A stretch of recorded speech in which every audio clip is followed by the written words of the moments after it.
Dying Light proved that the undead genre still had life. It proved that there were areas of the apocalypse still unexplored, and it proved that post-launch support does not need to be exclusive to live service games. If you need any indicator of the game's success, then look no further than its sales. Any game that sells this much in a market this saturated can only be due to pure quality. Dying Light followed the story of Kyle Crane, a man sent into the Middle Eastern city of Harran to investigate an infection that caused its victims to resemble something all too familiar. But what Dying Light did to separate itself from its contemporaries was expand upon mobility, the greatest means of defense against the insurmountable hordes. I am a massive fan of the first game, and to say that bricks were shat when the second game was announced would be a complete understatement. Especially in a context where my favorite movement-centric series had been reduced to a single button, I needed a new Dying Light more than ever. Dying Light 2, when I first played it in 2022, was the most disappointing game I played that year. Dying Light 2 now, in 2025, is mostly devoid of that disappointment. And to achieve something like that in 3 years is incredible, but how did this happen? How was it initially disappointing? How did it get better?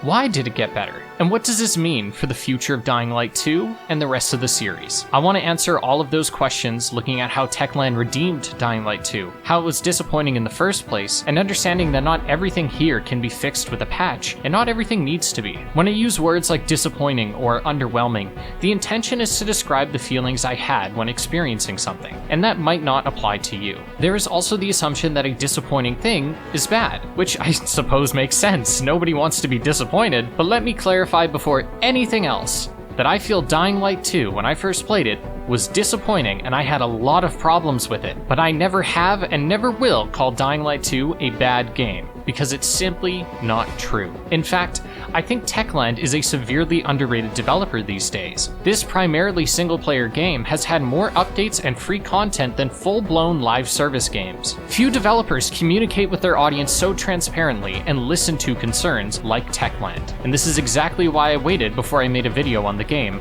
because it happened before. The first Dying Light was a good game on launch, but that game, 8 years after launch, was miles better, and I had confidence that the issues present in Dying Light 2 would be ironed out as well. Despite this, there were still problems in the first game. Look, I love Kyle Crane, and I think the first Dying Light has such a unique atmosphere that carries a lot of its story, but I'd be lying through my teeth if I said it had a great story. Rise is a walking cliche, spouting nonsense about chaos like a 15-year-old that just joined r/nihilism. Guns broke balance quickly and the progression often became lopsided, but Dying Light has such a unique concept that the game was a classic in spite of it. So when the second game was disappointing to some, and Techland said, hey, we hear you and want to do right, then why would I bother acting early, making a definitive "this game is disappointing" video when it could be completely invalid in 2 years? So, let's look at where Dying Light 2 is after 3 years, and the answer, plot-wise, is far into the future. Dying Light saw the beginning of the zombie outbreak, and its cliffhanger ending in the following showed that only one thing was confirmed. The virus in Harran has breached quarantine. 22 years later, the apocalypse is over. There's an entire generation of children that don't know what the world was like before the virus, thanks to the one man capable of stopping it. Many players left the ending of the first game without hope, because all evidence had shown that not only was the virus out in the world, but that the GRE, the one group supposedly focused on controlling and curing this virus, were not to be trusted. In spite of this, a vaccine was created for the Harran virus, and yet the greed of the GRE led them to continue their zombie experiments underground, where a mutation occurred and quickly spread, causing an event known as the Fall.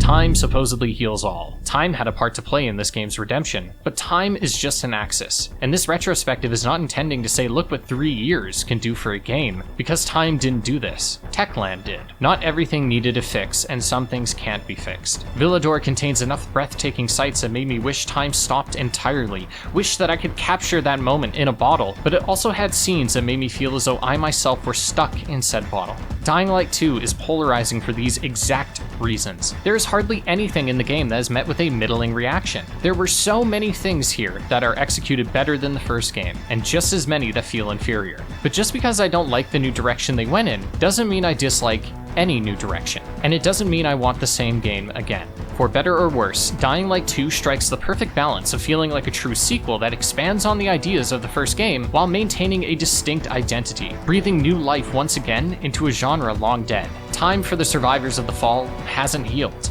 How can you? Everything was wiped out either by the infection or by the chemical warfare initiated with the goals of eliminating as many infected as possible. Not all of these attacks were successful. Bombs deep underground had the target of a European city named Villador, but for some reason, they never launched, leaving it as one of the last standing civilizations. As the Harran virus continued spreading, GRE facilities were working on a cure, running tests on children, including our protagonist Aiden and his sister Mia. During some kind of accident, the two were separated. After the outbreak of a new variant, society collapsed remarkably fast, and the world fell into anarchy. Most stay within their communities for safety, but some can't plant their roots, shackled by unfinished business, and thus become pilgrims, venturing into the wastelands between communities to deliver supplies, messages, or for personal reasons. Aiden is a pilgrim, and after years of never calling a place home, he gets a lead that his long-lost sister is in Villador.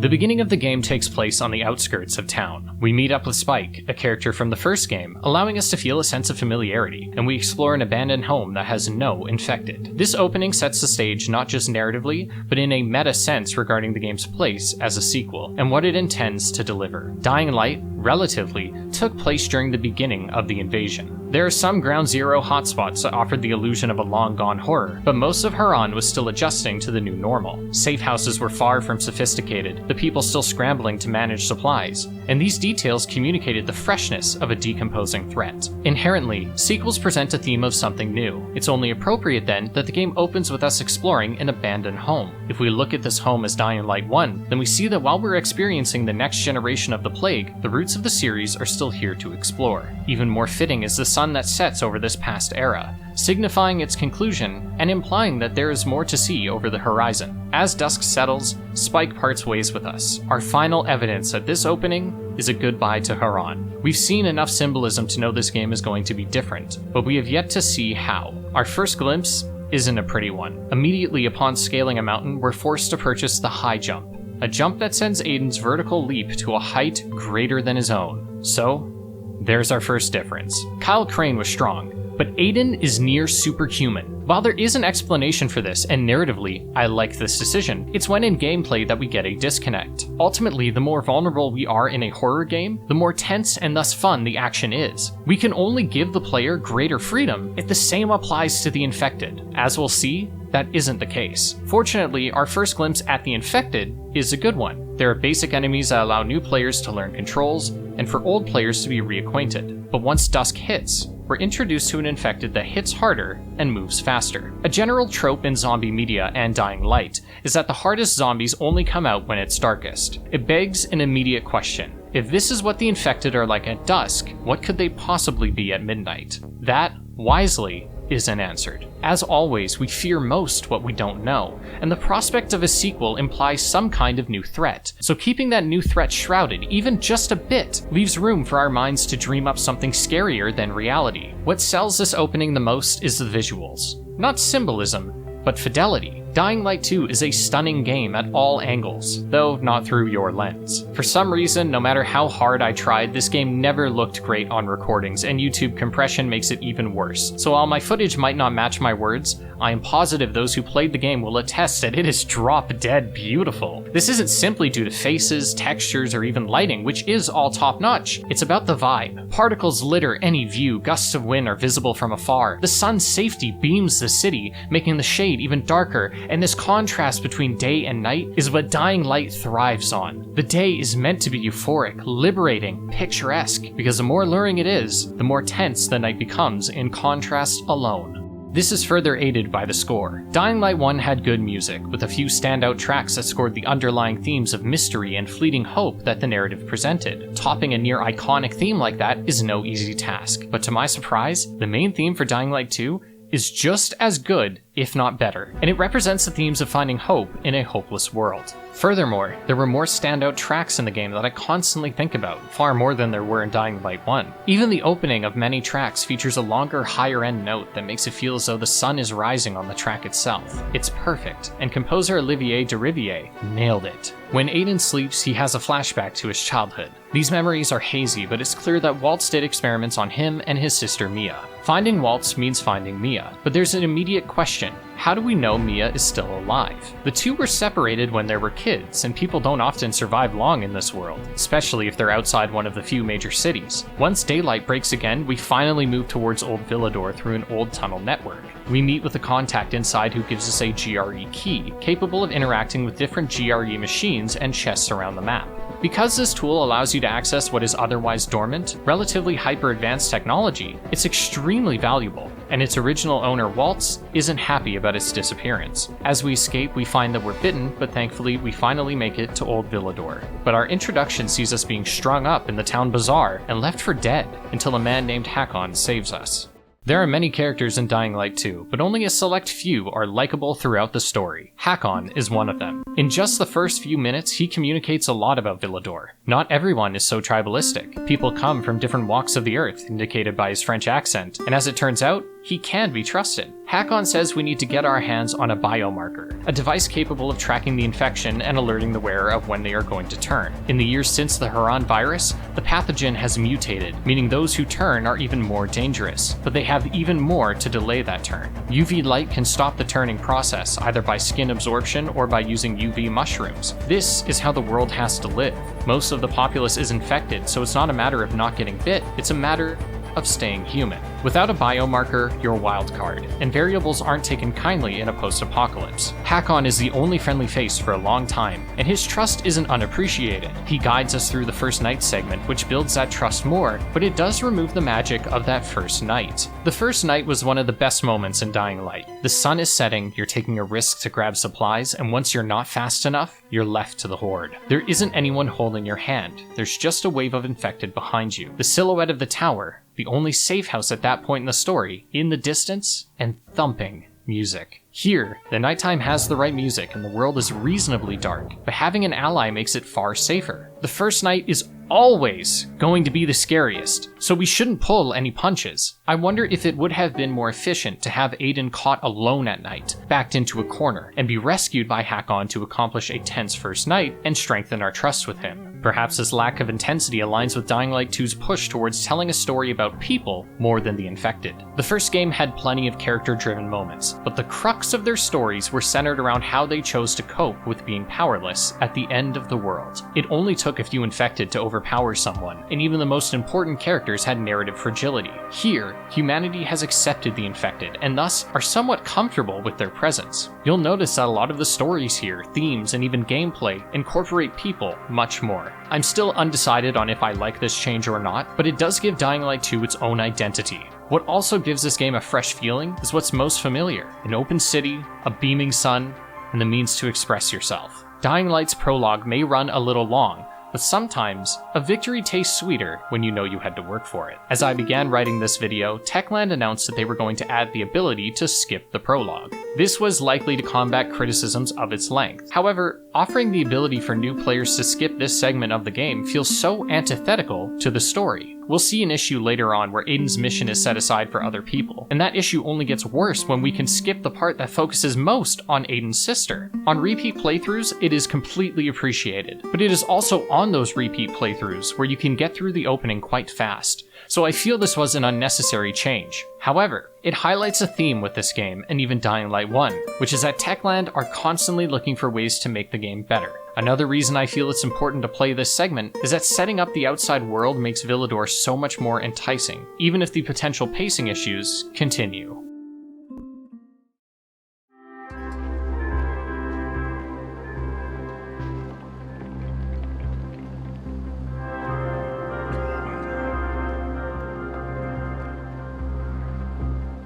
Old Villador as one half of the game can feel meandering. There's a lot of setup here that, while crucial for making the second half of the game work, isn't perceived as setup on a first playthrough. So what is it perceived as? Busy work. Distractions. But that's only if you're paying attention, and with a world this pretty, it's hard to stay focused on the blemishes. The Prologue's vistas continue to Villador, where nature is reclaiming its ground. Most roofs have waves of turf, trees and leaves climb up the low-rises, and there's a constant mist to the air. Like even the spores have started reclaiming our oxygen. Humans are no longer at the top of the food chain, and the environment makes that clear. For as much as the first game had a distinct and appealing art style, Dying Light 2, even from a technical standpoint, looks exceptional, and runs well too. Launching the game with Denuvo hurt performance a lot. I would know because I played it before that leech of a DRM was added, but in the end, the game eventually got there, even if the people who paid for the game had to wait a while. I found myself struck by how good the faces looked, something even current AAA studios struggle to nail. And while a bit of jank was never too far, it's always a walk through a polished street to meet it. Villador is split into two districts, Old Villador and the Central Loop. It's hard to read into what Villador was like before the outbreak because it's been 20 years, but based on architecture alone, we can see that Old Villador was a place of conservation. The buildings are old, the layout is nothing like the hyper-efficient designs of modern cities, and I believe this was intentional as, gameplay-wise, most of Old Villador is familiar to the player. And it's not until the game's more future-forward district that we see all of the tricks up Villador's sleeve. Villador has two approaches to the hordes. One side, the Bazaar, aims to avoid the infected. Their structures are always roof-bound and aid in your escape. Due to Villador's architecture, the rooftops naturally act as a reliable plane, meaning thematically and even quite literally, the Bazaar is ready to build a new life on top of the old one, conceding the streets and wastelands to the infected. The other side, the Peacekeepers, otherwise known as PKs, take a more aggressive approach. Their hierarchy and structure is similar to the military, and their goal is to take the fight to the infected directly, reclaiming the old world. They've set up checkpoints, barricades, even one of their bases is within a boat on the shore of Villador, like the PKs are occupying enemy territory. The two are constantly at odds, and part of Aiden's journey is deciding which group gets to rule over Villador, though there's one option that is significantly better than the other, but let's put a pin in that for now and get back to hanging out with Hakon. Once we finish helping Hakon, he tells us that Waltz is in the Central Loop, and that he has a way to get there. Supposedly there's a tunnel that can get us by undetected, but as we're in the midst of executing Hakon's master plan, we're captured by the PKs and are tasked with discovering who killed one of their high-ranking officials. If it was someone from the Bazaar, then there could be a civil war in Villador. The deal is sweetened by our interrogator Ador, saying that if we help him, he'll get us to the Central Loop, and won't kill us. Our first lead is that the victim's weapon, called the Lazarus, was stolen after the murder. Find the Lazarus, and you find the killer. This is the inciting incident that motivates Aiden to meet and help the people of Old Villador, but something occurs along the way that creates a bit of a disconnect.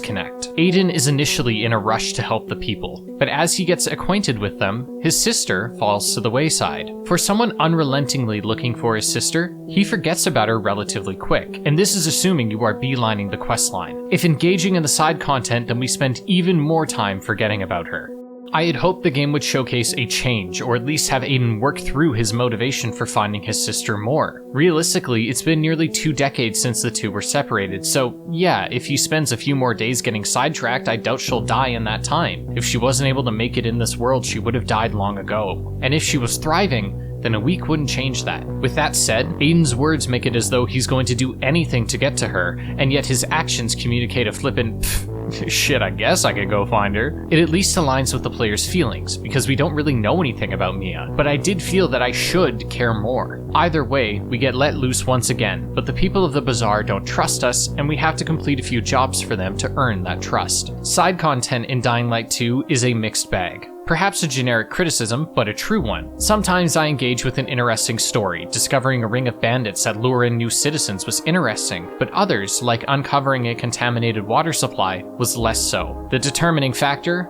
Dialogue. The dialogue isn't written or performed poorly, and those aspects never prevented me from being engaged, but it was simply the length that had me dozing off mid-conversation. I know this is rich coming from me, but if you thought I was a chronic yapper, then you haven't met the people of Villador. These people do not know when to quit, and it's honestly almost comedic just how much pointless information they give you. There are questions you can ask for more context, but even the most basic, straightforward dialogues go on for what feels like forever. Hey, what can I do to help?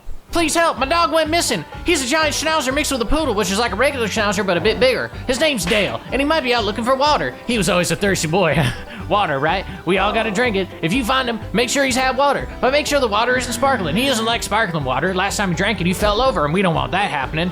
You know what happens when someone falls over? They might just get up with a thirst for brains instead of water, and that wouldn't be good for anyone. So could you go find him for me? Okay, sure, yeah, where is he? Or where did you last see him? Ah, fuck me, I don't know. You know, I understand providing details, and hey, when it comes to realistic dialogue, it's important that characters aren't so concise that they sound robotic. But I really felt like some of the dialogue here could have been cut down just a tad, especially when the dialogue is generally redundant. The environment, as mentioned, tells us a lot about the world and those who live there. So when it comes to dialogue telling us about someone or something, why not leave the extras to the world, which already communicates so much without interrupting the gameplay? There are also plenty of letters and journals left around that fill in the gaps, and I was interested in reading those at my own pace. Moving past those criticisms, it was easy to be engrossed in the day-to-day politics of Old Villador. The bazaar has a leader, Sophie, and we get to see what she does to maintain her power, how the people feel about that, how the people feel about the end of the world. We see what the youth who have only known our world in past tense think of everything. Seeing individual stories like the bandits that kidnap new citizens paints a picture of what life is like for these people, and allows us to get an accurate picture of the city before we arrive, too. Immediately when I first entered Villador, I was worried about the story, because the first game's story wasn't all that strong, and to me, was elevated by vibes more than anything else. That and Roger Craig Smith delivered an excellent performance. So how is it here? Better, but nothing that will blow anyone away. The game has merit beyond vibes, and it maintains the strength of the first game, which is that individual characters are generally likable. The overarching story is meh, and even the old story in Villador is fine, but it feels like a deep side quest, tangential to the main plot at hand, which is only partially justified by Villador serving to build Aiden's reputation and for players to build their skills. There's so much time spent with people, dealing with human affairs, local politics, that it's easy to forget that the combat and parkour are also part of this game. And when so much of the combat is against humans, it's even easier to forget about the infected. Combat this time has a parry and some options for counterattacks. This makes combat inherently deeper than the first game, and with this addition is some new enemies. Brutes, rangers, and run-of-the-mill bandits pad out the roster, and the parrying and counterattacking go a surprising distance, supplemented by weapon variety. Clubs, hammers, knives, all are common, but sometimes you'll be using a massive stone, a katana, a battle axe, or a proper sword. These are all crafted, looted, or otherwise found in the same ways you did in the first game. Also, the lockpicking from the first game returns, and honestly, I know Skyrim did it first, but it is still so satisfying, and nothing is better than nailing one on the first try. Weapons feel good, they all have impact, and the animations sell this well. What really brings it home though is the enemies. Bandits are staggered realistically, their ragdolls less realistic but more fun in return, and god, the brutal finishers are so gory that I don't even know if I can show it. Dying Light 2 sells brutality exceptionally through its animations, but this doesn't prevent some weapons through stats alone from being the equivalent of hitting an enemy with an inflatable mallet. Most of the time, the weapons you have will be more than enough to entertain, whether it's the aforementioned katana that slices the zombies like butter, or if it's a cricket bat that sends the infected to the moon. It's a solid system, however, I think the parry is a bit too forgiving, and the counterattack, which sees you vaulting over an enemy to kick another, will leave the recipient of that attack staggered, and thus open to another vault attack towards another enemy, and so on. This means most combat encounters see you landing one parry and then knocking down every enemy like a set of dominoes. This makes combat trivial, but in my case, I chose to not really engage with it, allowing me to enjoy the combat much more.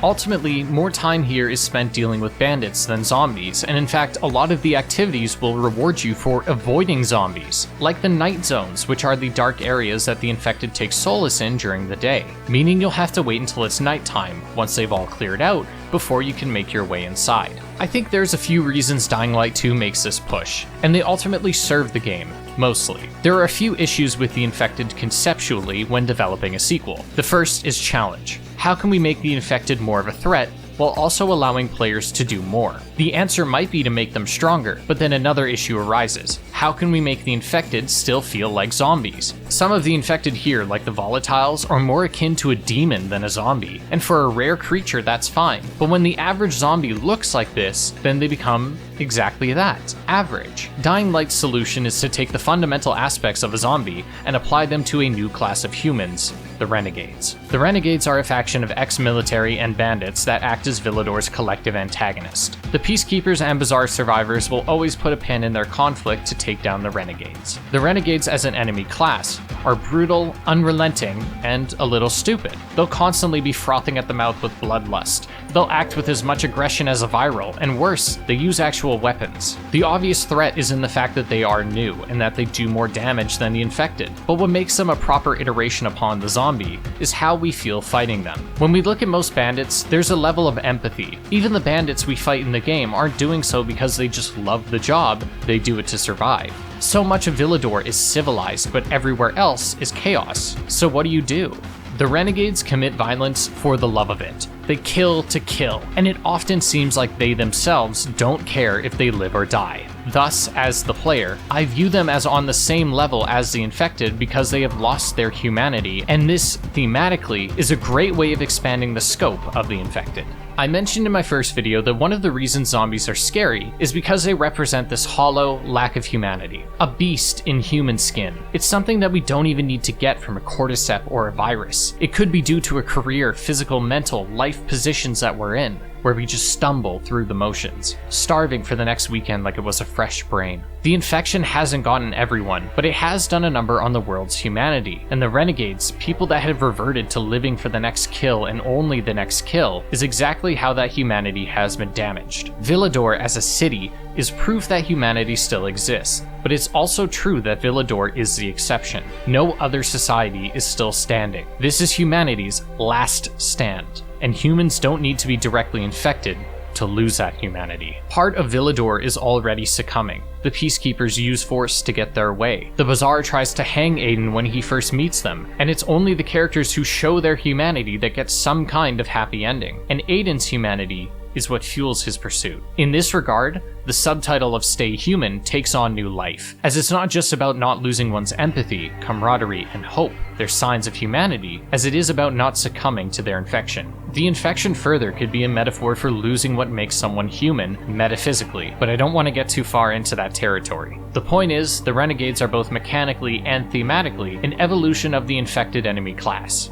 Familiar infected return. Goons, virals, stumblers, volatiles, and a few new additions too, but they aren't as interesting this time around because we're all too familiar with their tricks. It's difficult to manage, so I don't hold it against the game. However, I cannot praise this enough. The Goon Shockwave attack, the one that had an unbelievable hitbox, is fixed. Oh my god. Not only does this make fighting these mini-bosses actually fun, but it also vindicates me because so many of you cried skill issue when I brought it up in the first video. Now, the fact that it was fixed means that at least someone at Techland agreed that the hitbox was at minimum a little unfair and at most broken. Feels good. Hey, wait, what the fuck is that? Wait, why do you give the goons another attack that comes out fast and has an unintuitive hitbox? Techland, you were so close, what the fuck? As the previous few mentions about the enemies would imply, the nighttime is naturally less frightening because of knowledge. We know the enemy types and what they do, so the unknown is not a fear factor, but the natural progression of the game, even for the experienced player, still allows for those oh shit moments. The first is that, through their lethality, a volatile is still a terrifying threat. Additionally, the way stamina works in this game is a bit different to the first. Your stamina meter drains when you perform certain actions, and while at first the heavier restriction does feel a little unfair, I adjusted quickly. This didn't stop me from running out of stamina and squealing like a little kid in my efforts to get back up to speed, but by the halfway point, I found myself never running out of stamina both in combat and running. And while you can never reach an unlimited stamina, you do hit a point where any competence while playing means you'll never run out. There is a problem with the nighttime, and that is the atmosphere. So often I found myself leaving my flashlight off because I didn't need it to see. Aesthetically, it's nice and all, but it's never necessary. A theme that's going to come up a lot in this video is me criticizing something with an in-game solution. And it's because when fans criticize things, Techland did what they could to help those players. I was never vocal about the lack of darkness, but others were. So there's a filter you can apply to the game to make the night darker. It doesn't make it much scarier, but it does make your flashlight more useful. And it's a simple solution to a simple problem. There's still the ability to sleep through the night, or to skip it. And I understand the criticisms that the game takes away the tension night imposes when you can reliably skip it, but the game at least offers non-skippable means of engaging with the night spiritually. Dark zones litter much of the map, and many of the side quests task you with exploring them, sometimes during the day. Some of the campaign missions force you to go out at night, or to explore a dark zone, and these force players like myself who may avoid the night at all costs to actually dip their toes in and see how fun it is. Of course,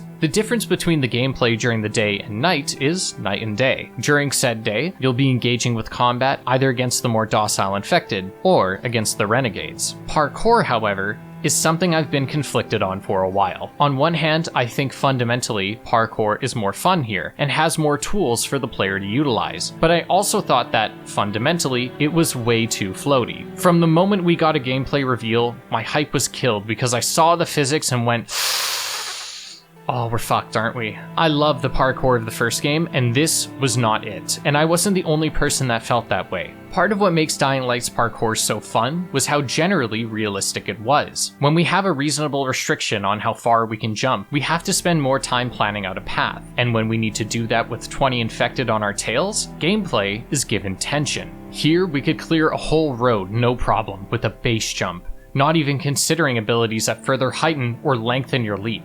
It was a problem, and one I couldn't fix. But then one day, light broke through the clouds, and from heaven above came our prophet Techland, bearing a toggle between two modes, assisted and physical. Physical doesn't change the distance you can go, and it doesn't change the parkour entirely, but it's enough. The most noticeable difference is the speed at which you fall. It just makes the parkour heavier, and while I do wish the distance you can jump was tuned down a bit, I don't think that's feasible as some segments require you to jump as far as possible to complete. And it's not fair to expect Techland to rework entire sections of the game to satisfy crybabies like me. This change, however, was enough to pacify, and honestly, was the beginning of me learning to love this game, and it sets a precedent going forward. If Techland could please fans, they would.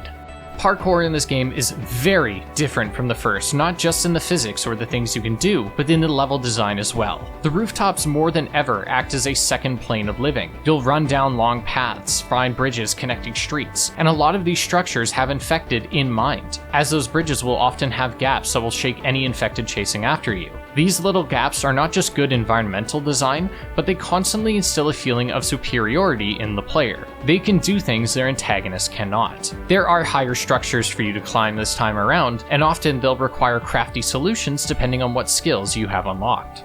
Progression in this game is significantly better than the first game, and it's because not only does the environment progress alongside you, but your abilities progress at the perfect rate to make upgrades feel meaningful without overwhelming you. You'll always have enough time to get an ability, try it out, find how it incorporates with the rest of your toolset, and get comfortable with it, before naturally another upgrade is acquired. Combat doesn't get the same treatment, but the parkour tree generally has few upgrades that don't completely change the way you move, and open new pathways that I previously thought were inaccessible. Let's look at a few of said upgrades to see what I mean. The long jump is an ability that lets Aiden use smaller objects as a springboard, greatly increasing his horizontal distance. Now, those aforementioned bridges aren't needed to cross the streets. Instead, find something to vault off of. If you need to create distance between you and a pursuer, you can vault over something to give you a bit more speed. Alternatively, there is the high jump activated the same way. Now when attempting to scale a wall, you can give yourself a boost to make it easier, and incorporating even these most basic tools will bring you from struggling to get around the map to quickly making Villador a playground. Old Villador is specifically a great training ground that offers an easier means of progression for the players. The slums in Harran had rooftops scattered around, meaning constantly jumping from one roof to the next was key, but because said roofs were always low, a mistake didn't often mean death. Old Town has much easier gaps and longer straights on roofs, but a mistake surely meant death. You could save yourself with a well-timed grapple, but the point remains. Parkour generally got easier in Old Town, and not because of player skill, but because of level design. Old Villador flips this around. It's hard to fall off roofs here, and when you do, it doesn't always spell death. This means for beginners, you're going to have a safer space to learn the ropes, where risk is low and punishment for failure is light. Once you get to the central loop, buildings get higher, and mistakes are far more costly. What makes Old Villador specifically appealing for both new and experienced players is that, because of the way you obtain upgrades, players get better at their own pace, and the environment that, at first, are simple elevated pathways, become a series of tools to use in their own freedom of expression.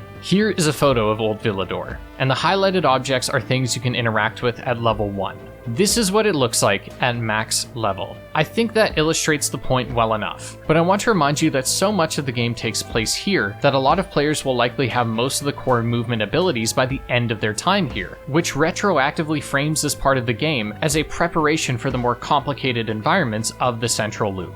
Mechanically, parkour is similar to the first game, but stamina restrictions are tighter, meaning climbing tall structures takes considerable effort. Aiden moves quickly, especially with some dashing upgrades, and controls feel generally tight, but there are some issues where abilities can conflict with each other. For example, the dropkick, an ability that is symbolic of the Dying Light franchise by this point, is much stronger in this game and will send you flying towards an enemy. It's initiated by pressing E in the air. E is the same button you press to vault forward, meaning if you are trying to use a step stool to launch yourself across a gap, you might instead dropkick the air and in your locked animation, send yourself to your death. The first few times this happened was when I was just parkouring for fun, and thus it was a pretty funny experience. But when this happened in time trials, and some of those time trials are damn strict, this became, to put it lightly, a bit of a fucking nuisance. I think it says a lot about the solidity of these systems when this is the largest problem, and it really only happened a handful of times across my over 100 hours with the game.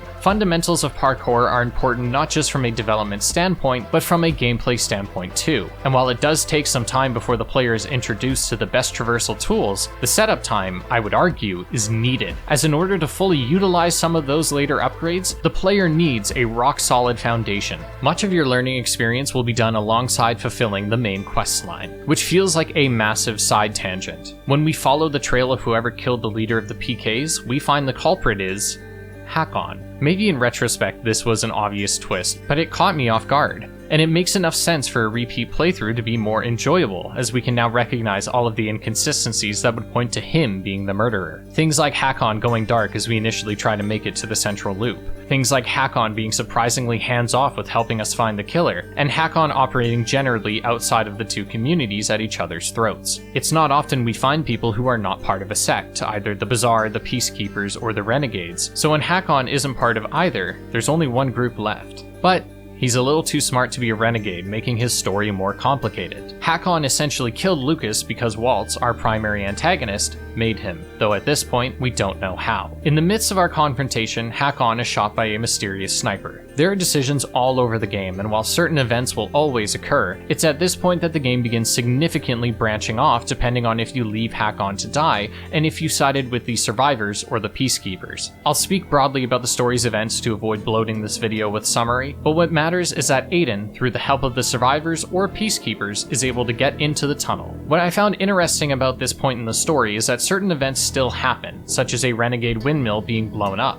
In the survivor route, we plant the bombs, which causes the tunnel to be blocked. And the same event happens on the Peacekeeper side, but now we only feel the blast. It made the world feel more immersive, because these events were independent of me. I could influence when and how they happened, but knowing the Bazaar was an entity with thoughts that didn't stop or end at the player made the world much more alive. When a character acts like an independent person, I contemplate more on my decisions, because I'm not often flat out deciding their fate in a single moment, but potentially causing a domino effect that can have serious ramifications later into the game.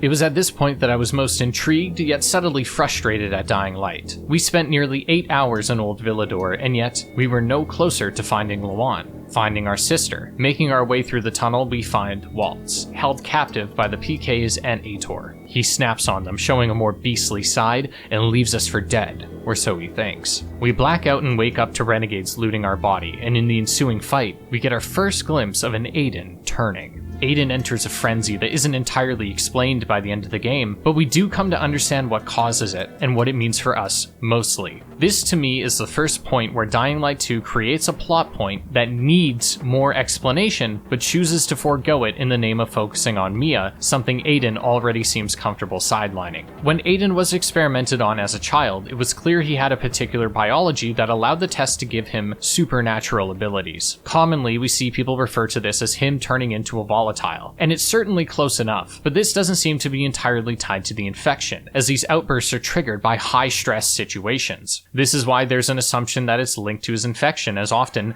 when he is turning, he experiences seizures, which would be enough to trigger at least some stress. Inhibitors seem to increase the severity of these changes, as the more you collect, the worse Aiden's reactions become. I respect Techland's restraint in making this some kind of rage mode mechanic that seems to be a plague on modern titles, as it doesn't lessen its impact and doesn't allow some of the more challenging parts of the game to be trivialized more than they already are. We chase Waltz to a car factory, and once he's shot by the mysterious sniper, he begins to turn in a similar fashion to Aiden, and now he's chasing us. This whole set piece is a ton of fun every time I play it. Instead of rubber banding, there are many points where Waltz will take some kind of shortcut to try and cut you off, allowing him to constantly jump out at you and allowing me to ship bricks throughout the entire chase. His howls are spine-chilling, and our reward for escaping him is finally meeting the character we've been tracking down for the last 10 hours.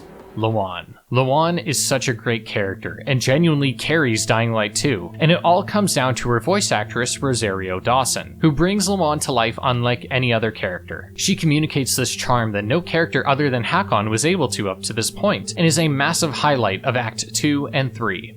Once escaping from Waltz, we enter the central loop to see the power restored. This sends Lawan into ecstasy, not having seen the city lights in 20 years. I wish this scene would have come later, and it's only because this is the one time we see Lawan like this. It sets an idea that maybe she's going to continue to be this happy, because we don't know enough about her. All we know is that she has a kill list and was also experimented on. If we saw her reaction to the lights being on after our interactions with Frank, after we learn of her past, it could be more rewarding for us to finally see her somewhat enjoying herself. A minor gripe, and it's not like this is an easy fix given that a lot of the story wouldn't be happening if the power wasn't turned on, so perhaps I am blowing it out of proportion. While the story does speed up in Act 2, it also opens a lot of questions that don't get answered, and while the beginning act postures to the many decisions as being somewhat morally ambiguous, as the game goes on, it's clear siding with the Peacekeepers is the bad route. Siding with the Peacekeepers in Act 1 makes as much sense, if not more, than siding with the survivors. They seem to hold a solid amount of power already, are the most capable of helping you find Mia, and Aitor isn't a bad guy. By Act 2, the Peacekeeper representative is Jack Matt, who shows plenty signs of fucking us around, and continues to do things most people would consider immoral. What further places the survivors as the good guys is that the people, specifically Lawan, treat you well, even when you constantly screw them over. For example, Lawan, someone with a short fuse, is always incredibly understanding whenever Aiden sides with the Peacekeepers. It's important to remember for her that the Peacekeepers are more than the survivors' ideological opposite. It's that her family, home, and identity as an aspiring Night Runner is tied to the survivors and the fisheye. The more power they have, the more power she has. Power not just to ensure safety, but to tick names off of her hit list. There is no reason Lawan should be so understanding here, but we'll see why she might be so forgiving once we get further into Act 2, and it all starts in the central loop.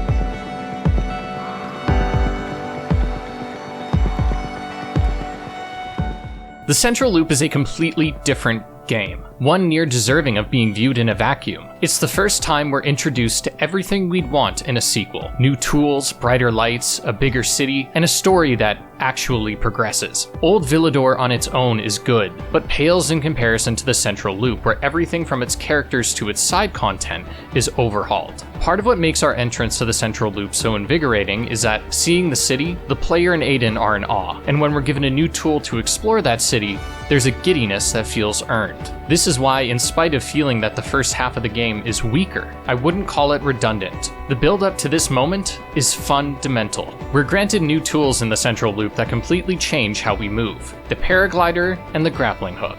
Both tools allow us to virtually skip the traversal that was once essential in Villador, and presents a similar problem to the grappling hook in the first game, where our reward for getting better at a skill is to use it less. Neither of these tools fall into that trap, and I'll first explain why with the paraglider. Much of the city can be coasted through with this tool alone, but it is still finite. It drains stamina and can only be rejuvenated by traveling through gusts of wind. This prevents us from using it as a means of free flight, instead aiding our traversal in an environment that, unlike Villador, is explicitly not made for runners. You'll still need to climb to a high point before gliding, and thus your parkour abilities are not made redundant. When it came to ascending buildings in Dying Light 1, it was simple in Old Town because you could simply grapple to a roof, reeling yourself in effortlessly. Dying Light 2 reworks the grappling hook in the best way possible. It no longer pulls you in, instead acting as a physics-based rope that you can swing from. You can still eventually give yourself a boost in a specific direction, but with its utility limited, it opens avenues for challenge, expression, all while maintaining the power fantasy and feeling like a meaningful upgrade. Now you can swing across gaps, execute infiltrations that see you jumping off a roof, turning around and swinging into an open window below. Ironically, for Spider-Man fans like myself, this is one of the most fluid and physically accurate web swinging systems we have.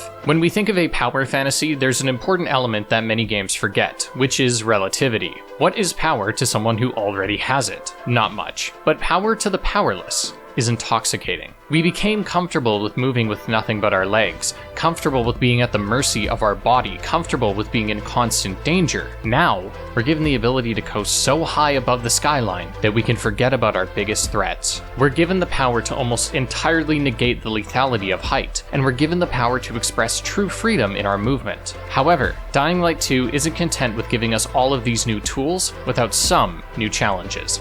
Height is an obvious new issue. Death might not be the punishment anymore, but that doesn't mean in its absence you'd want to interrupt the power fantasy and force yourself back to moving how you used to. The skyscrapers in Central Loop will often have lifts that will zip you to its peak, but not always. There will still be plenty of moments where you have to climb something the old-fashioned way, ascend a tower by scaling its extrusions piece by piece. And this serves as a punishment not in that it wastes their time, but it reminds the player that this fantasy is not without fragility. It's so liberating to traverse the skyline that being sent back to the ground is all the motivation we need to keep the fun going. And since you can never simply start at the top of the world, forcing us to rely on old tools ensures that we still engage with the parkour enough to prevent it from becoming forgotten. A final aid to scaling these buildings is that some of the work can be delegated to the paraglider. Ascension through a gust of wind from the ground is easy, and clearing specific gaps with the grappling hook will open new, more efficient pathways to the top. But it is also at this point that you'll have more stamina, more skills like wall running and wall climbing, to make that ascent and eventually skimming across the roofs even more engaging and efficient. This evolution of the player instills the idea that they are conquering the world and the game. Thematically, it's showcasing how Aiden is becoming more and more superpowered by his infection. Aiden's fun always casts a shadowy reminder that his days are numbered, but you'd easily forget that given all the things to do around Central Loop. Side content is denser, more varied, and more meaningful. Much of the side content too pays off on the first act setup, which again prevents me from wanting that first act in Villador to be cut down. Part of this ascension is that the player now doesn't interact with the zombies as much as they once did. Height is a far bigger threat than the undead, and by this point in the game, it's fine. Dying Light 2 made it clear that the infection are not the focus, and rather an afterthought. Our story focuses so much more on the humans, because there isn't much else to say about the infected that hasn't been said before. I'd rather Dying Light 2 take itself in a new direction and fail, which it doesn't, than retread old ground. It's not just the environment that changes too, but the side content, becoming less about helping an individual and more about helping the city as a whole. How does the game present this difference? By who you aid and what you do. Parkour challenges in Old Villador were short, easy, and aimed to show you the basics. In the Central Loop, the time trials are longer, more challenging, and span wider. Side activities like windmills, radio towers, and bandit camps are longer and are mostly new to the player. The task itself, restarting a radio tower, taking over an underground metro station, is technically new, but the method is the same. Climb a tall structure and clear out a large base, respectively. They serve as supersized bandit camps and windmills, which is fine, because I ultimately had fun, but I'd be lying if I said it was a complete breath of fresh air. Radio towers are synonymous with open world bloat, but where Dying Light separates itself from what bloats other games is in its approach to danger and its impact on the world. When climbing the towers, the ascent is entirely in the player's hand. Sure, there are guides for you and shortcuts if you fall, but it is ultimately up to you to figure out how to scale the tower. Sometimes you need to approach it from a different building entirely. Other times it's a simple climb, and in one narrative instance, it's at the top of the world. If we think of radio towers in games like Far Cry, then we'll see that our ascent is always guided. The jumps are often the same length, and we're told when to jump, when it's safe, which means players likely never fall. Here, I fell plenty. And one instance that made me appreciate the ascent was when I was trying to make a significant jump and kept slipping. I consulted my upgrades and realized my grip strength was poor. I put a point into it, and just like that I was able to make the ascent. Small moments like this made progression something I had actually felt. The towers also subvert expectations by being entirely optional. They don't unlock fast travel points, they don't reveal parts of the map aside from inhibitors, and so they avoid the trap of being something mandatory and thus avoiding the usual gameplay loop of entering an area and fixing a tower to use your map again. But climbing repeated radio towers and clearing endless outposts did bring to mind the open world syndrome that old Villador avoided. The central loop has endless question marks, radio towers, and whatever else I'd deem part of a generic open world. This doesn't make that segment of the game or that part of the map generic, but it did bring to mind a more sanitized game that didn't feel synonymous with Dying Light. One way we could look at this as a strength is when we view the central loop as a place of modernity. Old Villador is, and brace yourself, there's some big insight coming here, old. And when we place Central Loop next to it, we see two time periods. Harran's two districts showcase different economic states, and while the same could be said for Villador, it doesn't follow to the same degree, as the difference between the two districts is far more defined by their age. Old Villador doesn't have bars on all the windows like the slums of Harran do, implying a lack of poverty and crime that defines said district. Old Villador has architecture that isn't indicative of an impoverished age. It's not out of an inability to update, but through a ritzy desire to achieve a vintage aesthetic. To follow with this idea of the central loop representing modern times, it could also be used to explain how its world design is modern too,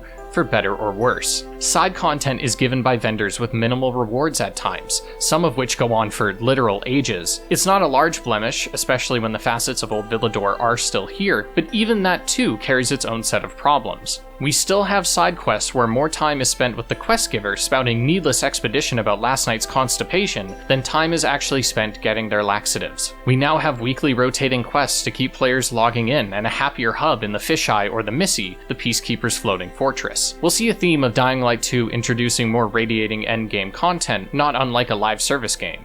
For now, we can catch up with Lawan. Lawan is a breath of fresh air because of the way she traverses the end of the world. It's common to find people serving the world, people that want to find ways around the infected, and then there are opportunists who exploit the new instability. Lawan takes a very roll with the punches approach that still acknowledges how fucked everything is, but isn't finding a new life after the fall, instead, just adapting her own. Act 2 spends a majority of its time introducing us to the characters and gameplay of the central loop. We turn on generators which function like water towers in Old Villador. Give it to the Peacekeepers and you'll see more offensive traps, and if given to the Survivors, you'll have more tools for parkour. Personally, the Survivors were ideal because they aid in the most unique aspect of Dying Light as a franchise, where the Peacekeepers just give you more tools to kill zombies like you would in any other game. Where the substations succeed is in adding subtle puzzle elements that weren't previously present in the windmills and water towers. I'll admit, it's not much, but after Old Villador, it's a welcome change, and affects when we return to Old Villador too. We return rarely in the story, but there are metro stations and substations for us to take care of, which was a fantastic idea because it allows us to experience our routes with all of the new tools we have now. The paraglider and grappling hook aid in your liberation in the central loop, but in Old Villador, it enhances a power fantasy. You can practically fly across the map now, and the windmills that were initially difficult because you simply didn't have the stamina take seconds to scale. This is one of the reasons I said that Old Villador is essential to the game. Old Villador is much more grounded when it comes to movement, and that is because the environment doesn't demand more from us. If we want to go from scaling low rises to skyscrapers, we need to change the movement in ways that would be fundamentally incompatible with Old Villador. If we are given those tools, however, after working for it, we turn that imbalance into a sense of progression, furthering a sense of belonging in the central loop, because the truth is, in both narrative and gameplay, we have outgrown Old Villador. Our goal in Act 2 is quickly revealed to be scaling the massive VNC tower in the center of the map. It's a monolith, always calling to us, but now, we're actually going to get there. We can do this by way of the Peacekeepers or the Fisheye. The head of the Peacekeepers is Jack Matt, and the head of the Survivors is Frank, a barely functioning alcoholic who used to be a legend, but after the previous expedition to the tower, lost his way. Frank used to lead the Night Runners, people with a legendary mastery of the city, being capable of what the title implies. At the top of VNC Tower is a broadcast channel connected to the entire city, and whatever faction gets hold of it will secure power over that city. Frank and the Night Runners tried to scale the tower, but found out that it housed some of the strongest infected they had ever seen. It wiped out the Night Runners, and Frank's solution to the Survivors Guild must be hiding at the bottom of the next bottle. Most of my footage is from my Peacekeeper run, so I chose them out of obligation, but I couldn't blame someone for aligning with them anyways. By this point in the game, they aren't outright revealed to be a bad choice, and in the case of finding Mia, are the only ones who care to help you at all. Especially when Aitor, as their representative in Act 1, seemed like a good guy. Lawan doesn't seem to mind this, however, despite how a goal like this could be what's necessary to pull Frank out of his slump. Lawan is too forgiving, and by now it's clear that this is because Lawan fancies Aiden. Lawan is postured as a love interest from the beginning because Aiden is immediately invested in her well-being, and the two end up spending a lot of time together. This relationship on a survivor route feels natural, seeing as the player and Aiden make the same choices to help her, and thus the survivors. But when siding with the Peacekeepers, she remains the same towards Aiden. This tore Lawan between being a love interest because she refused to turn her back, and someone who refused to turn her back because she was a love interest. A contrivance and a contradiction. This feeling deepens when we mount numerous anti-Lawan decisions that are still met with her at our side. Once we've gathered the tools to ascend the tower, we meet with the Peacekeepers one last time to get connected with Ro. Everything from the bonfire interactions to the fun in the elevator made it clear that a bloodbath was ahead of us, and yet, it was still enlightening. Dying Light succeeds most when it shows its humanity. When these people that have a harsh, tyrannical exterior are given a moment to let loose. There are lots of problems with Dying Light 2's story, but this is not one of them. It was also a wise choice to have part of our ascent be taken care of by an elevator because it maintains a philosophy I mentioned earlier, which is the idea of being above old Villador, or more accurately, above the small things. The fun of scaling a massive object isn't in the first 10 minutes, where you're climbing the skyline. It's when you're above it, taking a moment to look down, and feeling your heart sink to your volatiles. Dying Light 2 earns the right to skip that build-up because much of the game, in spirit, is that build-up. This is of course where we are introduced to the grappling hook that will revolutionize how we move. When the game initially introduced yellow supports for us to swing from, I was worried that we could only swing from those, but no, you can swing from most everything. This isn't a big deal, but I love that instead of dedicating a button to using a tool, you can dedicate a button to the grappling hook alone. It's an insane quality of life that, had it not been here, would have made life hell. I could criticize the grappling hook to being mapped to Alt by default, which, yes, is insane, but it took 2 seconds to bind to my middle mouse button. Instantly more comfortable. Once at the top, you get the choice to give the radio to either the survivors or the Peacekeepers. This choice has consequences, but not from Lawan, as she's more concerned with finding new shoes. I like this shoe quest a lot because it shows that despite Lawan's rough exterior, she wants to open up, and this is her way of doing so. A small moment of greatness in a story that otherwise can be middling. After we turn on the radio tower, we're told of a doctor in Old Villador, one that we met, Veronica, who can get us into an old GRE facility that has information on Mia. When we meet up with Veronica, she gives us a syringe that will allow us to traverse the chemicals for a short time, and getting us in. Veronica is humanized well given her short screen time because soon she'll be revealed as someone complicit in the child experiments, and not much later, will be dead. Inside the base, Aiden is able to find out that when the power was shut off to the city, a GRE failsafe was avoided. This failsafe involved bombing most of the city to ensure the infected in the walls would be destroyed. I'm gonna be honest, this is where the story starts falling apart, however, it is also where some admittedly cool moments are. As we escape, it becomes clear that Waltz is here, and as Veronica and Aiden run for their lives, Aiden is forced to turn back and hold him off. This is one of our first official boss fights, and you know what? I'll save my critiques for later. You're free to just look at this. Yeah. Anyways, Aiden turns and in his rage, kills Veronica. In this specific scene, Aiden's outburst is postured as a lack of control, but we'll see later that this isn't entirely true. At least, I'm going to theorize so. For now, Aiden passes out as a missile strikes the GRE facility and is later rescued by Lawan. By now, the game hits a narrative crescendo, where the setup for the final mission is in place and all of your decisions dictate what characters are present and what characters feel about you. I won't go over the details entirely, since we'd be here all day, and let's be honest, like your nan sniffing a minge, we'll realize that we have got bigger fish to fry. It's important to note that part of why the story feels a tad disjointed by now is that there is a lot of historical context necessary to understanding one of the most important characters, the Butcher. He's mentioned many times as working with Waltz, but the way he earned that title is by initiating Black Monday, offering hot deals on a half-baked cure for the virus that instead scorched most of Villador, acting as our lore-accurate world borders and explaining why the streets look so freshly destroyed despite 2 decades leaving plenty of time for nature to reclaim its place. Most of these details are left to audio logs and are alluded to in main cutscenes, which led to some people not understanding the impact of the Butcher, myself included. You'll notice as you approach this mission is that it is essentially the E3 showcase we were presented with years before release. I think the placement of this mission doesn't matter, especially when it makes sense, but it still feels like an E3 mission. This is because when we look at the structure, we see that it starts with stealth and then devolves into combat, like a showcase telling us, in this game, we do something a little different, letting players decide between stealth or combat. In this mission, we find out how to stop the missiles, find Waltz, and find X-13, a GRE base where Waltz is hiding out. Many of our choices will decide the fate of Aiden, Mia, Villador, and everyone else. And while this is a fun mission, because it's a culmination of so many different plot lines, it doesn't exactly stick the landing. Let's first start with the big twist, which is that X-13 looks awfully familiar to where the tests were performed on Aiden. X-13 was destroyed by a fire, but my concern is that, if Aiden has been traveling the road since he was a kid after escaping X-13, how did he not think to look for Mia in Villador until now? If Aiden escapes, his first instinct would be to go to a major city, i.e. Villador. If he wanted to find Mia, how was it not until now that he got word she was in Villador? Also, why does Waltz have anything to do with Mia? Well, the game answers that, and chances are, you won't like that answer. It turns out, Mia is Waltz's daughter, and if Mia is Aiden's sister, then that means Waltz is our dad. Before my mind could run any further, Waltz tells us to think really hard about our childhood, and then we miraculously, in this very moment, remember that Mia isn't our sister. She's just a friend we made in the lab. What the fuck, man?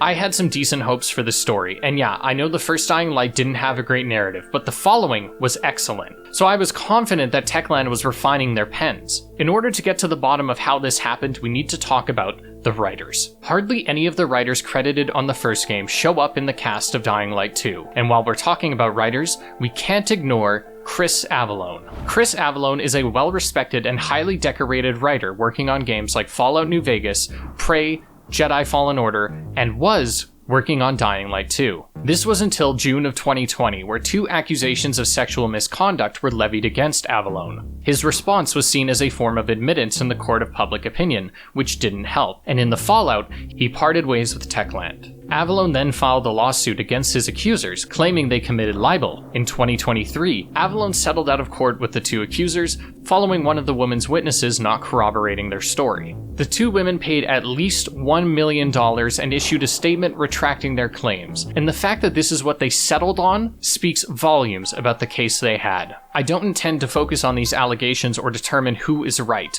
but the point is that these allegations are the reason Avellone left, and it would be disgusting to not mention that these allegations were false. Regardless, some people are upset that Techland had parted ways with Avellone because he is undeniably a great writer. And I saw this rumor going around that there was a mythical Avellone cut floating around out there. I can sympathize with this idea. It's nice to believe that there is a better version of Dying Light 2, but I don't think that exists. In fact, Avellone has stated plenty of times that he didn't write much for the game at all. But here's where it gets interesting. Avellone, also in his own words, lasted longer than a lot of the writers. Dying Light 2 supposedly went through multiple drafts, and the game was recreated from the ground up at least twice. These statements mostly come from the developers at the studio who wanted to remain anonymous, reported by Kirk McKinnon. According to them, the head of the studio, Pavel Merchuka, was constantly forcing all departments of the team to fix things that didn't need to be fixed. He allegedly often delivered feedback in broad strokes of "it's not good" or "that looks gay," and then requested it be redone. And this extended heavily to the story, which reportedly was rewritten around 6 times. I believe this is why the story feels so disjointed, because so much of the development was under poor management that the devs would state wasn't good enough to make a cohesive product. This is likely why the story in Dying Light 1 sucked, and I wouldn't be surprised if it was the reason Dying Light 2 sucked as well. Dying Light 1 was able to get away with it because it was a relatively smaller game, but with how interconnected the decisions were meant to be in Dying Light 2, that same luxury wasn't afforded. The reason I bring this up now, instead of after talking about the endings, is that the endings are so disjointed, so meaningless in a lot of ways, that I hardly want to talk about them at all. The boss fight against Waltz? It's just wailing on his basic attacks until you get to Phase 2, which consists almost entirely of him running around you. It's really disappointing that boss fights like this devolve so quickly into just dodging and attacking. There's often no nuance to any of it, and when the timing for perfect dodges and parries is so forgiving, it's without challenge. It's still satisfying to mow down the hordes, but when in one-on-one combat, things really fall apart. Especially when your opponent likes to instantly teleport to another position, making dodging wholly unintuitive. One phase just sees Waltz flat out running away for half of it, and the level design doesn't make chasing him entertaining. Once the fight is over, he says this: "You fight them for the last ray of dying light." Peachy. We're then given a few decisions that boil down to letting the city blow up, but Mia lives, letting Mia die, but the city lives, and a few variations on each. The commonly believed good ending is the one where everyone, including Mia, lives, and I agree with that, but part of what makes these endings fall flat is that, on launch, it didn't really exist. It was a blank screen with some text. There's a common thread among the endings, which is that Aiden always leaves the city, sometimes accompanied by Hakon or Lawan, but he always looks back with a smile.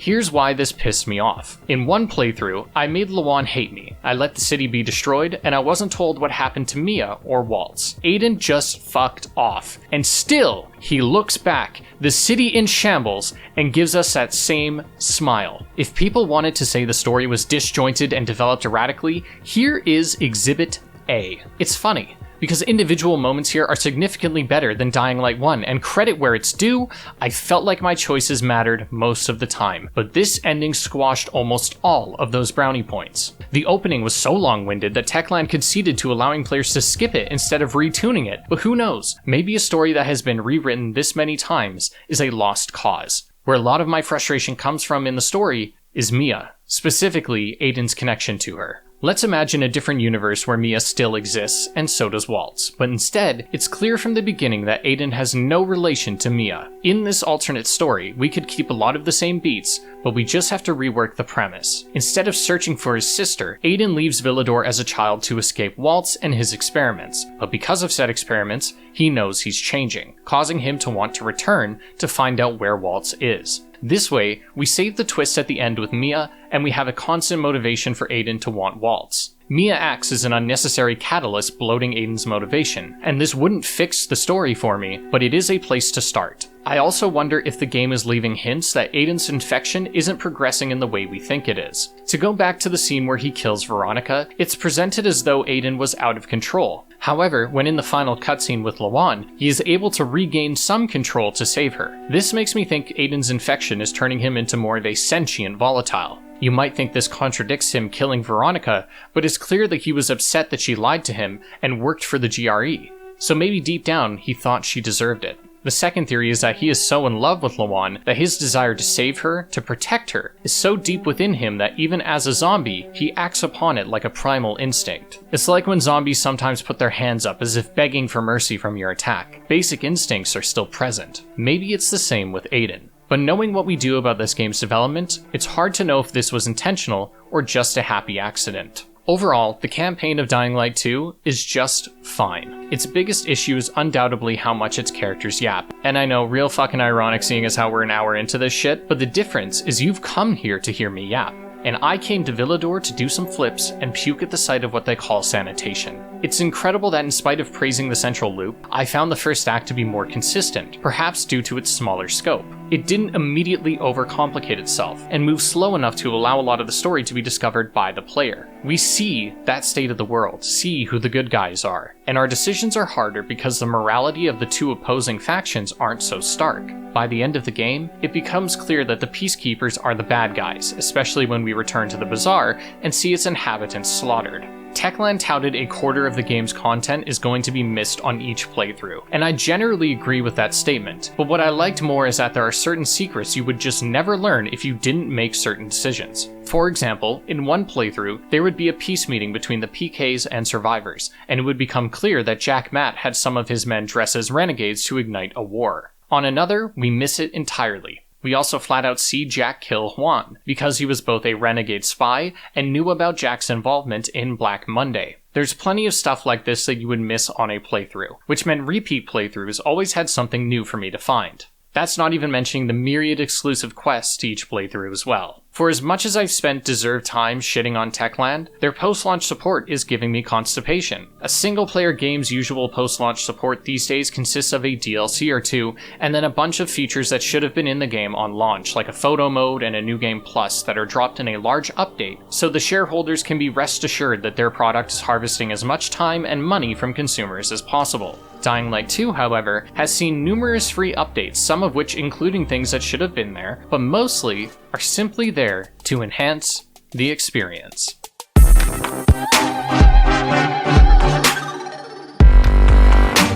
Dying Light 2 on launch was received fine enough, but as mentioned, there was a lot that felt like it was missing. Let's start with the first thing we see. The nighttime is a little too bright and blue.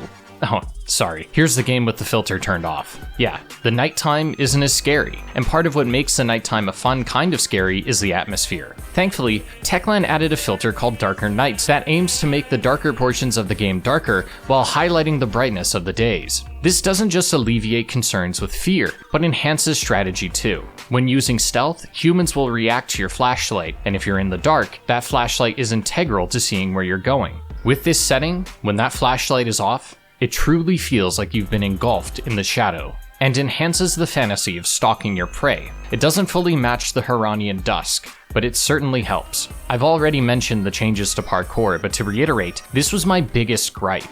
So adjusting the parkour to be a bit more realistic is everything I needed to enjoy the game to the fullest. Speaking of additions, new cutscenes were added to the endgame to make the conclusion more satisfying. Sure, it's still not perfect, but it doesn't feel like an afterthought anymore. There was also the addition of guns, which is introduced as an endgame reward, and avoids issues with balance. What I love about these changes, specifically when it comes to the parkour, lighting, guns, all of it, is that they are opt-in features. If you prefer the vanilla parkour, color grading, and don't want to use guns, then simply don't turn those features on, or in the case of guns, don't unlock them. Because the game is designed for both to be effective, we can satisfy the people that want change without punishing those that were silently happy with the way it was.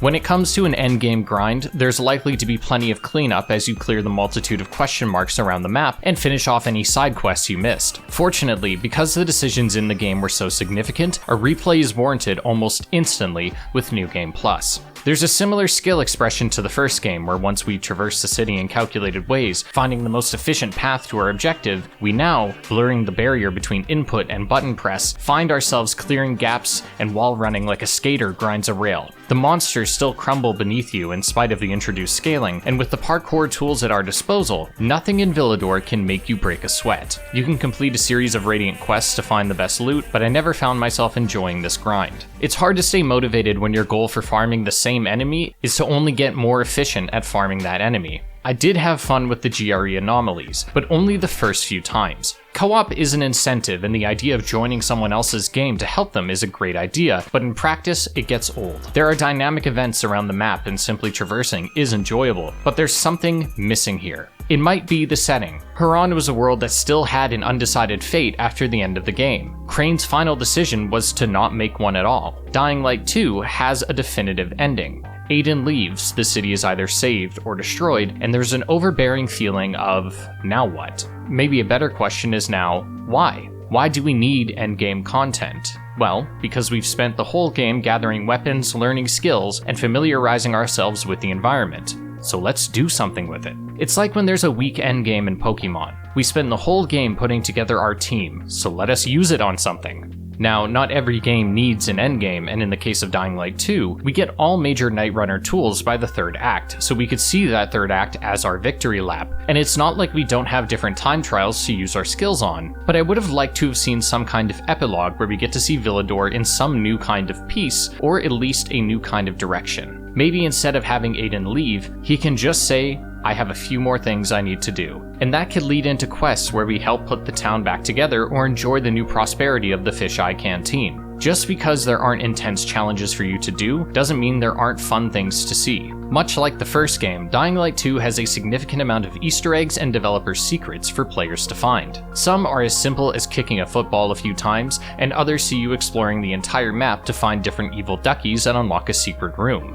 People talk a lot these days about a game being made with love or a game having soul, and to me, this is the prime example of a game being made with love, and it highlights a core design philosophy for Techland, which is prioritizing fun above all. In this game, weapons have durability and can only be repaired so many times, but with a developer charm, you can repair a weapon an unlimited number of times. Does this completely break one of the mechanics in the game? Yeah, but fuck it, it's fun. Now, my appreciation for these items are diminished by the fact half of them are glitch and didn't work for me, but the idea is still worth praising. Dying Light 2 had a post-launch roadmap, but that roadmap is a thing of the past given certain changes to Techland's structure, specifically the introduction of Tencent. Tencent is a Chinese company that invests heavily in a plethora of other companies, and going over their entire history and the issues people have with them would take forever, so forgive the following simplification. Whenever Tencent invests in a game, and especially when it's given some control in that game, we typically see an uptick in microtransactions, predatory practices, and general shit. This is why when Techland announced that Tencent now owned a majority share of the company, but reassured us that Techland would retain full creative control of its properties, I, like many others, were concerned, and that concern wasn't unwarranted because shortly after this acquisition, we got the Dying Light store, where we could buy Dying Light coins, and the bundles always cost a bit more than the individual packs let you buy, meaning you always have some left over, nagging you to spend just a little bit more. This sucked. Flat out. If I am being fair, as someone who never spent a dime on the game, I got tons of free content updates which I can't say I am not grateful for. But I was also annoyed because any of the Dying Light drip is here and not in the base game. The Night Runners are a group that is talked about as if they are legends in Villador, and at one point we see Lamont become one, and it's assumed that Aiden is an honorary member too. Being given a Night Runner outfit would be such a great reward for the end of the game, but no, it costs $6.50. Fuck you. You wanna know the best I can make Aiden look in my playthrough? Like this, i.e., looking like shit. If you want to look cool in any capacity, you have to pay extra. Honestly, this isn't even about the practicality of it. This is a first-person game. Why would I care about how my outfit looks? I only ever see my hands and sometimes my feet, but it's the principle. It's the same issue with the modern Assassin's Creed games, where you get a bunch of fine outfits throughout the game, but the only truly cool ones are extra. In fairness, if this is the price I have to pay to keep getting free things, then so be it. It's not a big deal. Also, to be fair to Techland, they have said that anyone with the deluxe edition of Dying Light 2 is getting Dying Light the Beast for free, and that to me is incredibly pro-consumer. As far as said post-launch content, we got two major expansions, the Tower and the first DLC, Blood Ties. Both are an excuse to engage with combat, something I found generally disappointing given that the combat is the weakest part of the game. And in spite of the slew of negative reviews for the DLC, I didn't hate it. It has, once again, an issue where perfectly normal motivations are sidelined in order to focus on the humans, who we have no reason to care about. Aiden meets someone named Chiro, who is fighting in a smaller arena in order to get into Carnage Hall. After Chiro goes to Carnage Hall to enter a tournament in the name of killing a man named Skullface, Aiden gives chase to get Chiro out and climb the ranks while he's there. Some have taken issue with these motivations because Aiden has no reason to risk so much of his life for someone he hardly knows. And I agree with that to an extent, but I also feel that the motivations in the main story were equally nonsensical at times. That doesn't excuse it, but it softens my disappointment. The DLC unfortunately proves that Techland has definitive strengths and weaknesses. Writing will always be a weakness, and gameplay will always be strong enough to override how much I didn't care about the story. You work with Chiro's dad and the host of the arena, Astrid, to find out more about Skullface, how to beat him, and rescue Chiro along the way. The ending parallels the base game in a lot of ways, with Chiro finding out Skullface is his long-lost brother, bringing to mind images of Mia. But aside from that, I didn't get much from the arena. What's more jarring is that you can hear Aiden's voice actor, Jonah Scott, slowly fall back into the role, initially sounding quite jarring. Fortunately, the gameplay is where this DLC shines. The arena has 4 different events. Carnage is the typical horde mode, freak fights are a one-on-one, rush is a time trial, and spectacle is a mash of them all. While some were disappointed in the arena for not offering much new, I actually think this context for an event works exceptionally well for balance and spectacle. When looking at an event of the same name, we can see the arena changes layout to accompany whatever story the arena is telling, like Robin Hood stealing goods through only using a bow, or spending a night in Harran fighting enemies dressed up like Ryze's men. The big contention people have with these events is that you're not allowed to use any armor, tools, or weapons from the outside world aside from the skills you've learned and the grappling hook. This frustration makes sense if you agreed with my earlier criticism that there isn't much to do once you've achieved the perfect endgame build. An expansion like this could fulfill the desire for endgame raids, but alas, we don't get that luxury. I imagine this is in the name of balance, so that max level players don't steamroll and new players don't get steamrolled. If it were for any other reason, then I imagine there wouldn't be so many people that can bring their own weapons and especially armor into the arena. It's only the player that has this restriction. Considering how weak of an excuse this is, it must be because Techland wanted some kind of in-game reason for balancing. A happy medium could be found if there was a separate tier of challenges that did permit outside weapons, scaling it accordingly. Another mild frustration applied to the tower, but those criticisms were muffled by the fact it was introduced in a free update. The tower is a roguelike mode that sees you and a few friends selecting a class with specific strengths and going through different floors of a tower with a boss fight at the top. I found myself enjoying the hell out of this mode, even when playing it solo. It was painless for me to join somebody else's lobby and make friends with them. We didn't use microphones, so we communicated our enjoyment by crouching or jumping. If I found good loot, I'd flicker my flashlight to beckon them over, and while it was a close call, me and Yang clutched it up in the end. Once you complete some raids, you'll have currency to get permanent stat upgrades, as well as new loot that enters into your loot pool. It was mentioned that the mode is in beta and could change, but the way it is now is perfectly acceptable. This is another prime example of how great the post-launch support is for Dying Light 2, and this extends to the open world too. Plenty of new quests are added to the game and updates, new vendors have bounties for players to complete, and the strength of these is not the content itself. As mentioned, when you are at the endgame, regular gameplay isn't about challenge, it's about expression. But it can be challenging for the player to find a reason to express themselves. Having quests like these create a basic framework for the player's imagination to start building. It's not simply the player pressing buttons to look cool, it's Aiden going to collect supplies for someone as a Night Runner, and because he has a mastery over Villador, he toys with its challenges and architecture. While the future of Villador isn't set, and even Aiden's future is somewhat up in the air, the stasis we leave the game in is a hopeful one. When it comes to figuring out what ending is canon, we have essentially no clues aside from how certain characters are portrayed. While the game doesn't take large moral stances, if we assume that less death equals more good, then the best ending is where you side with the survivors and leave with Lawan. This completes the city's arc, it's allowed to prosper forward as a free people, or at least with more freedom than they'd have under the Colonel or Jack Matt. This ending also satisfies Lawan's role. As mentioned, she was clearly pushed to be a love interest of sorts, and considering Aiden would spend a decade searching for someone who wasn't even his sister, it makes sense that he would become easily attached to Lawan. When my Dying Light video was coming to a close, it was clear what ending was canon because of Dying Light 2's existence.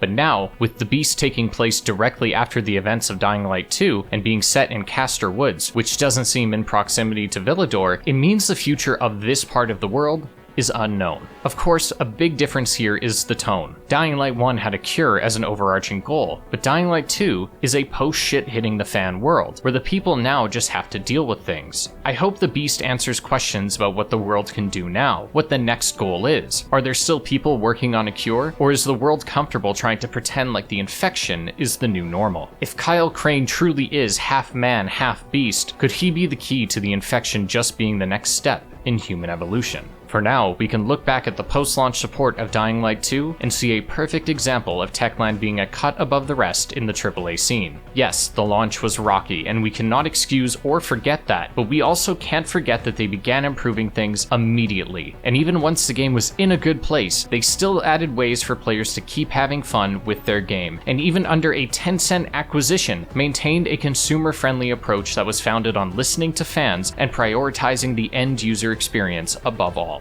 Much like the first game, the story will never not be a low point, but these days, it's a minor issue in a sea of greatness.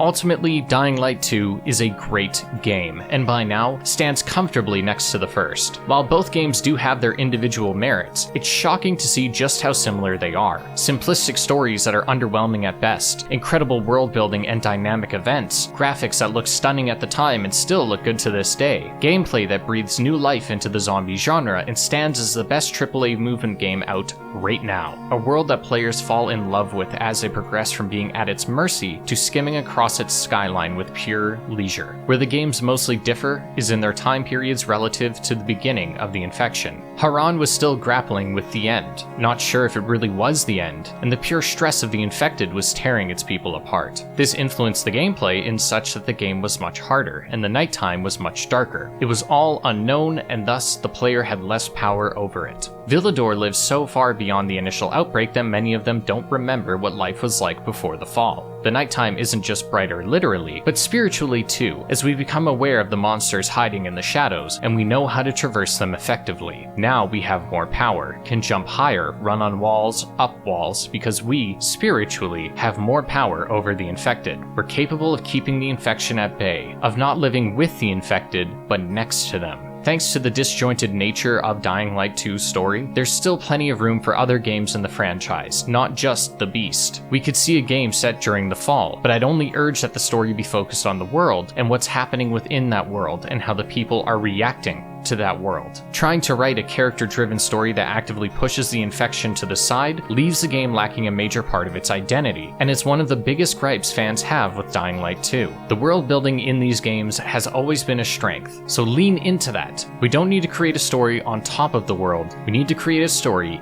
in that world. Techland as a team has the capability of becoming a heavy hitter if they can meet the ambitions of their games. Dying Light 1 fell short, and Dying Light 2 fell shorter. And while those games are still great, this problem of the higher-ups at the company being unable to take criticism and making decisions on what will bandage their frail ego for that week will only lead to games that are more ambitious and closer to falling apart entirely. As is always the case with studios like this, Ubisoft, Activision, EA, the suits at the top just need to pull their heads out of their asses, realize that you have an extremely talented team, and for lack of a better term, let them cook a bit. If Dying Light 2 taught us anything, it's that there's no longer a future without the infected, and if there is, it's generations away. What Dying Light 2 asks then is, what is humanity? Is humanity more than whether we're zombie or not? Does humanity still exist in a world where the average person has to kill, steal, and lie to survive? Thankfully, the game never flat out asks, are we the monsters? A cliche I'm happy to avoid, but it does paint a picture of a world where the line between man and beast is blurred, and then poses the objective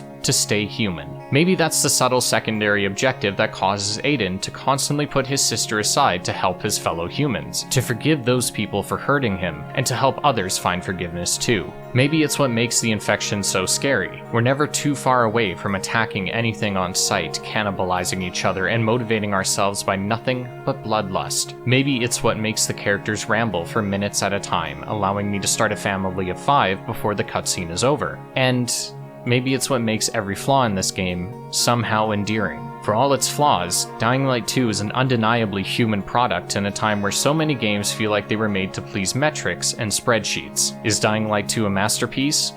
Hard to say, but it's certainly not perfect, and no masterpiece ever is.